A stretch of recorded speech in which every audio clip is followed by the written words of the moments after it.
కేంద్రం హామీతో 5,00,000కు 10,00,000 పెట్టుబడి డబుల్ చేసే పోస్టాఫీస్ స్కీమ్. ఎన్ని పథకాలు వచ్చినా కూడా పోస్టాఫీస్ పథకాల పట్ల ప్రజల్లో ప్రత్యేక డిమాండ్ ఉంటుందని వేరే చెప్పనక్కర్లేదు.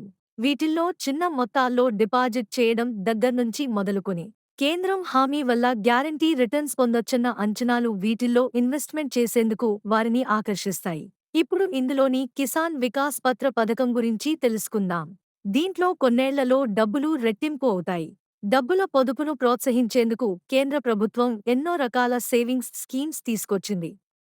వీటిల్లో చిన్న మొత్తాల పొదుపు పథకాల గురించి మాట్లాడుకోవాలి. దీంట్లో దాదాపు అన్ని వర్గాల వారి కోసం పథకాలు అందుబాటులో ఉన్నాయి. ఆడపిల్లల కోసం అయితే సుకన్య సమృద్ధి యోజన, ఉద్యోగుల కోసం పబ్లిక్ ప్రావిడెంట్ ఫండ్, సీనియర్ సిటిజన్లకు అయితే senior citizen savings scheme, retirement funds కోసం నేషనల్ పెన్షన్ సిస్టమ్ ఇలా చాలానే ఉన్నాయని చెప్పొచ్చు. ఇంకా లాంగ్ టర్మ్లో అద్భుతమైన రాబడి అందించే మరో పథకం కిసాన్ వికాస్ పత్ర. ఇక్కడ ఎలాంటి రిస్క్ ఉండదు. ఇంకా గ్యారంటీ రిటర్న్స్ వస్తాయి. దీంట్లో ఎంత పెట్టుబడి పెట్టినా సరిగ్గా 9 సంవత్సరాల 7 నెలల్లో రెట్టింపు అవుతాయి.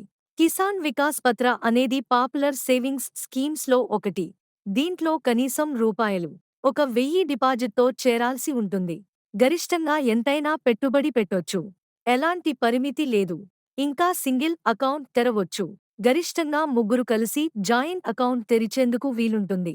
వడ్డీ రేటు ప్రస్తుతం వార్షిక ప్రాతిపదికన 7.50% ఉంది. ఇంకా కేంద్ర ప్రభుత్వం ప్రతి 3 నెలలకు ఓసారి ఈ స్కీమ్ వడ్డీ రేట్లను సవరిస్తుంటుంది. వడ్డీ రేటు పెరగొచ్చు లేదా తగ్గొచ్చు, లేదా స్థిరంగా కూడా ఉండొచ్చు. ఇక ఈ పథకంలో మీరు 115 నెలలు లేదా 9 ఏళ్ల 7 నెలల్లో పెట్టుబడిని డబుల్ చేసుకోవచ్చు.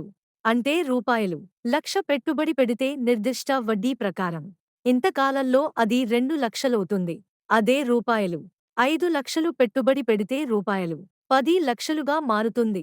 ఇంకా 20,00,000 డిపాజిట్ చేస్తే 40,00,000 అవుతుంది. కేంద్ర ప్రభుత్వం మద్దతు ఉన్న పథకం కాబట్టి అసలు ఎలాంటి రిస్కు అవకాశమే లేదు. చిన్న మొత్తాల్లో డిపాజిట్లతో కూడా ఈ పథకంలో చేరొచ్చు. ఆదాయపు పన్ను చట్టంలోని సెక్షన్ 80(c) టాక్స్ బెనిఫిట్స్ ఈ స్కీమ్లో లేవు. అందుకే మెచ్యూరిటీ నగదు మొత్తంపై పన్ను చెల్లించాల్సి ఉంటుంది. ఇక అకౌంట్ హోల్డర్ చనిపోవడం లేదా ఇతర ఏదైనా ప్రత్యేక సందర్భాల్లో కోడ్ ఆర్డర్ ద్వారా అకౌంట్ ఓపెన్ చేసిన 2 ఏళ్ల 6 నెలల తర్వాత ముందుగానే వైదొలగవచ్చు. ఈ స్కీమ్ కింద లోన్ కూడా తీసుకోవచ్చు. బ్యాంకులు లేదా పోస్టాఫీసుల్లో ఈ అకౌంట్ ఓపెన్ చేయొచ్చు. అడ్రస్ ప్రూఫ్ సహా ఆధార్ కార్డు లేదా పాన్ కార్డు లేదా డ్రైవింగ్ లైసెన్స్ వంటి కేవైసీ డాక్యుమెంట్స్ అవసరం పడతాయి. ఒక ఫామ్ ఫిల్ చేసి డాక్యుమెంట్స్ ఇస్తే అకౌంట్ ఓపెన్ చేసుకోవచ్చు.